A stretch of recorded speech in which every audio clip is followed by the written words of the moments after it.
What is up, everybody? That car guy Eddie here, and today another video. It has been almost 40 days since I've purchased my Tesla Model 3 Performance, and I wanted to give you guys a little bit of update as to how I like it, what it's been doing, how I like it, how's auto drive, what does it actually cost me to run, all of these fun things.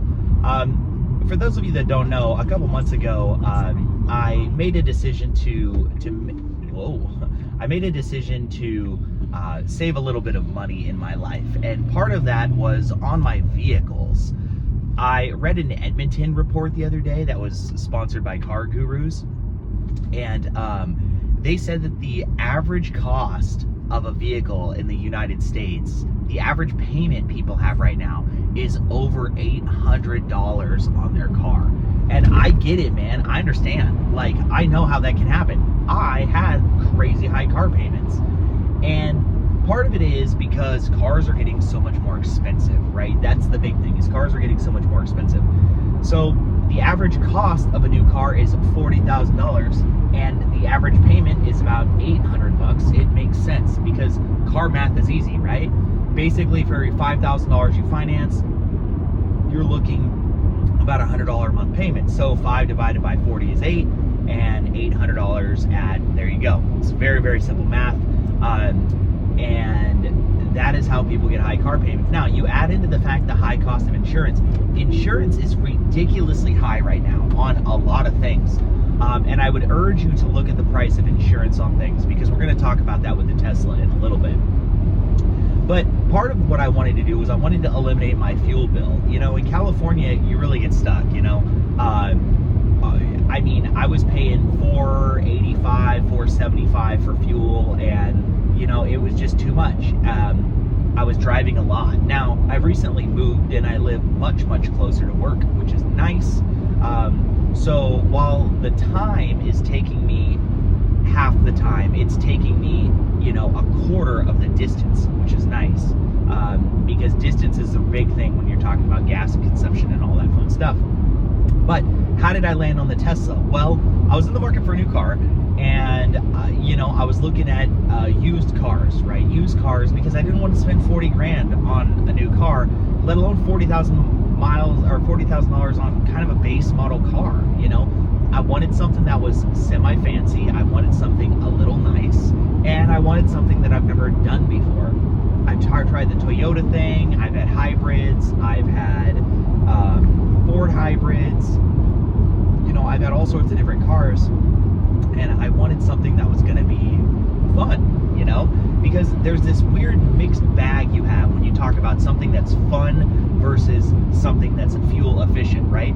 It's hard to do both. It's hard to find something that is fuel efficient and fun simultaneously, because traditionally with fuel efficiency comes lack of power, lack of response, right? They go one way or the other.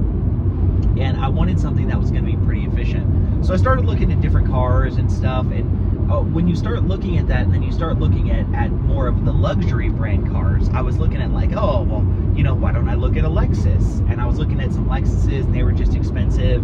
And the fuel efficient cars hold their value like crazy. Like, I was looking at like Toyota Camrys that had 90,000 miles on them, and they were still $20,000. That is ludicrous to me. 90,000 miles, 100,000 miles, over 100,000 miles, 19.9. Like, it was just ridiculously expensive. And my wife needed a family car, so we actually ended up almost buying, I mean, we were close to buying a 2018 Nissan Armada. Now, I'm glad we didn't, because that Nissan Armada was like $28,000. It had 70,000 miles on it, had the big Nissan Triton V8, I think they call it. I'm sorry, not Triton V8, Evolution V8. Yeah, the Evolution V8. And the Evolution V8, I mean, that thing was a 5.4 liter, 32 valve. I mean, it was just not, yeah, that thing would have not been fuel efficient. In fact, I remember when we were taking it on the test drive, my wife was clicking through the screens on it, you know, and it's basic. It's a 2018, right? And when you look at a 2018 Nissan, you're getting 2018 tech, right? So you're not getting anything cutting edge here. But average fuel mileage was 13.8 in that thing. And you know, if you start talking about your mileage to and from work, you start looking at average fuel mileage. Cars never get what the EPA say. They don't. They try, but they rarely get what the EPA says. I mean, at least that's in my experience, especially with me driving, right? Me driving is a thing that kind of hurts fuel mileage a little bit. Once again, because I do like to drive rather quickly, which is good. I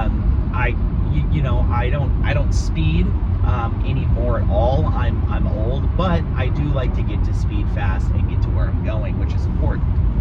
Now, the Tesla. How did we get to the Tesla? Well, we decided to go to a Tesla dealership because, for those of you that don't know, the Model Y does have a 7-seater option. And one of the things that we wanted was a 7-seater vehicle because we are a family of 5, okay? And a family of 5 means that we definitely need to have a larger vehicle. And when you look at a Model Y, you go, oh my gosh, how the heck do you fit 7 seats in there? Well, they do it. It's actually pretty cool. It reminds me of like an 80s car where they were just shoving seats everywhere in this thing. But like I said, they put 7 seats in it, and we went to the Tesla dealership and we drove it, and it was awesome.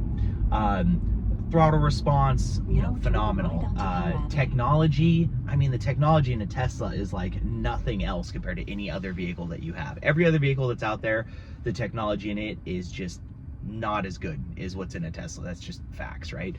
And the big thing that I was worried about was range anxiety, that type of thing. And I started looking at the cost of fuel, right? And I almost bought a new one. New Teslas right now have crazy good deals. As of the filming of this is October of 2024. Tesla's offering 0% interest on their new cars with a little bit of a down payment. There's tax rebates. There's stuff here in California you can get. There's rebates for your power companies.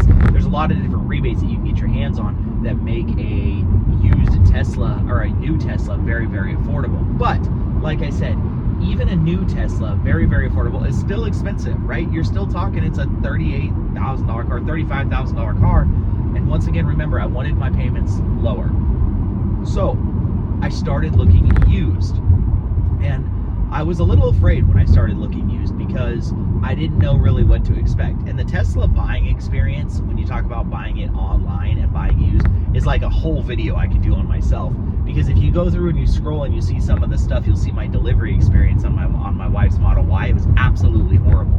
But the thing that I want to talk about is that this particular car. So I knew I was looking for a car that was going to be between $23,000 and $25,000. And I wanted something, I wanted at least a dual motor long range car. I did. In fact, I probably would have driven, if I could have found a long range rear wheel drive car, I would have looked for one. But this Model 3 Performance came up, and it came up with the white interior, and I really wanted the white interior, and I bought it. And I was like, I don't care, I'm gonna get it. It's in my wheelhouse. It's exactly what I wanted to pay. Like, I'm buying this car. And I have been thoroughly happy with this car. I don't know why I didn't buy a Tesla sooner. In fact, that car guy Eddie's, the channel's mechanic, Adam the mechanic, every time I talk to him, I tell him, man, I should have bought a Tesla sooner. I should have bought a Tesla sooner. It just does everything so freaking well. And it does it cost effective. And if you want the power, it's there. And it freaking drives itself. Like, that is a cool feature. Okay, the autopilot's a good feature. But let's get to the elephant in the room. Charging. What does it cost? And Eddie, is it actually cheaper? Now, it's interesting. A gentleman that I work with was actually looking at my Tesla, and he's like, wow, your Tesla's cool. And I go, yeah. He's never ridden in one before, and he gets in it, and he's like, oh, it's like a spaceship. It's very new and cutting edge in here. And I do think that. I will tell you that I think Elon and his designers did a really good job at making this feel like what the car of the future is going to be like. It's simple, but at the same time, it's very complex and it's very user-friendly, but it's like no other vehicle that was out there. And I drove a lot of the other vehicles. I drove the Prologue.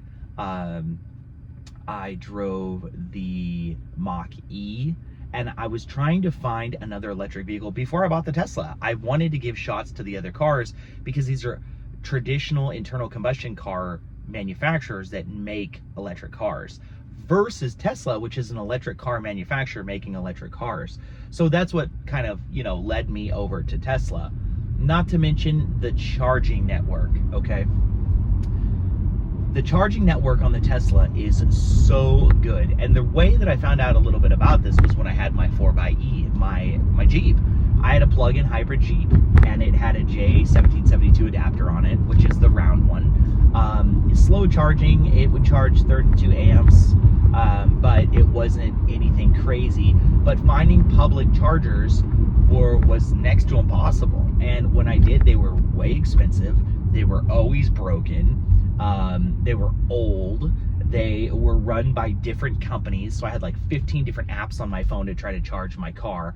And I was like, that's a huge pain in the neck. Now, Tesla, their supercharger network that they have is so good because one, the connector is universal. Every single Tesla has the exact same connector on it, and it's the Tesla connector. And for those of you that don't know, in 2025, the North American standard is going to be the Tesla connector. So if you buy a car right now, you're gonna buy it with the old CCS adapter. You'll be like, oh my God, I got this car with the CCS adapter. Well, over time, car manufacturers will start switching to the Tesla adapter as the standard adapter, which is important, okay?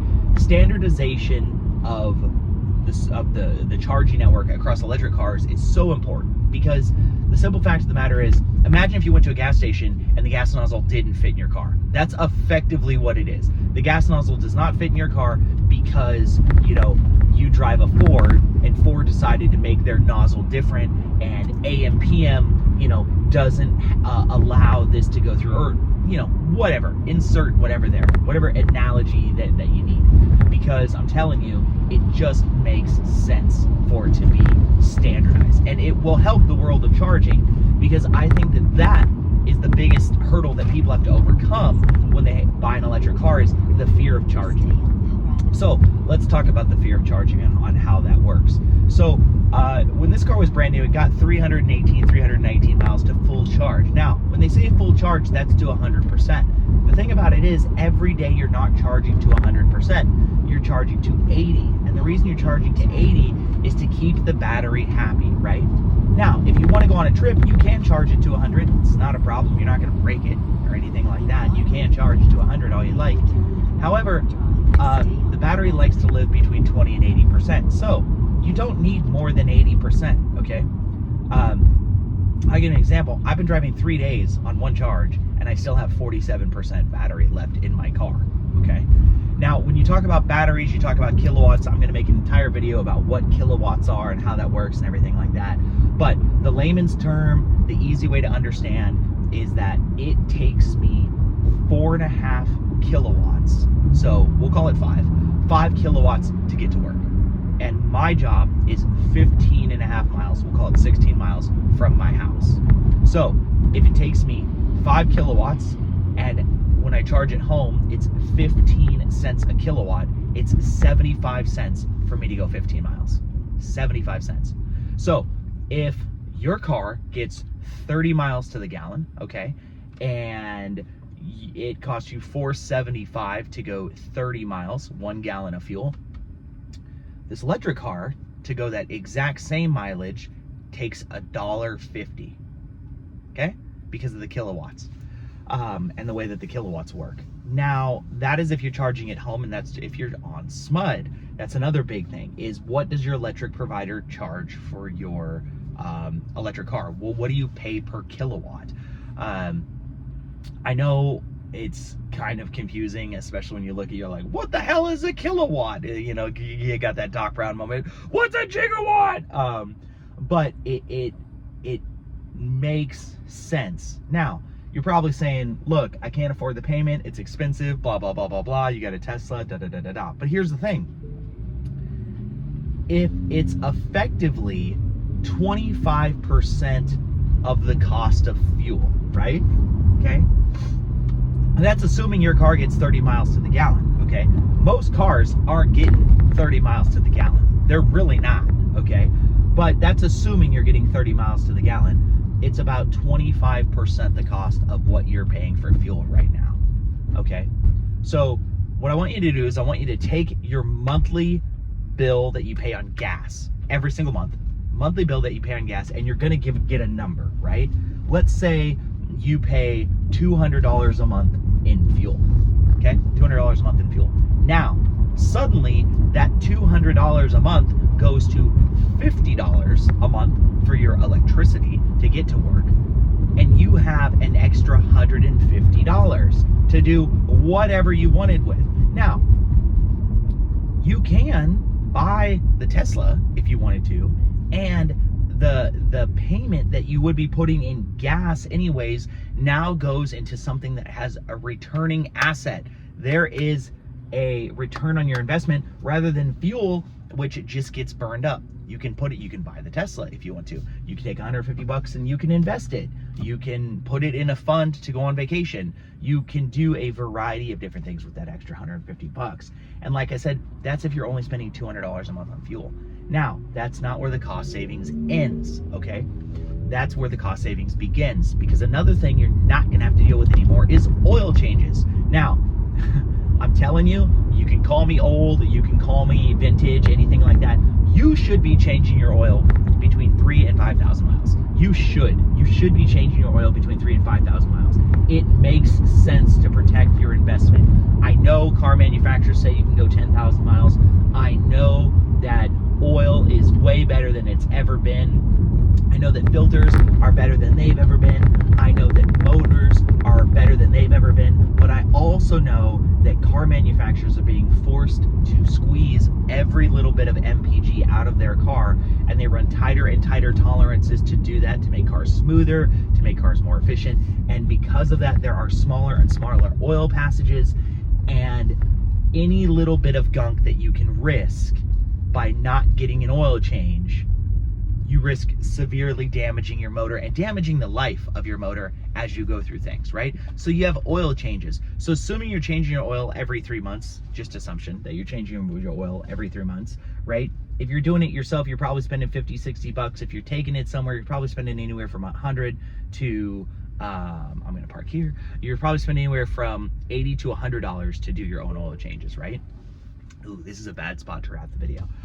So like I said, you have additional things that you have to pay for when you have a gasoline motor. You have transmission service that you have to get. You have all of these services and things like that that you have to get with an internal combustion car that comes along with normal service. Brakes, something that you don't have to deal with a lot in a electric car because of the regen, is brakes. So it is cheaper to run the Tesla than it is just dollars for dollars, cents for cents. And that's before you even look at saying, oh, that's cool, I drive a Tesla, right? So by the time you look at that, you add the cool factor and you add the fun factor and you add this all in, and it's cheaper. It just makes sense, okay? It just kind of makes sense. So that's my video. That's where I've been. That's my, I guess I should title the vehicle, Why Tesla? Why Decided a Tesla? But that's so you know. Definitely like and subscribe. I'm going to give you more information specifically to my Model 3 in the future. Talk a little bit more about my wife's Model Y. I appreciate you riding with me this morning. And as always, ride hard, take it easy.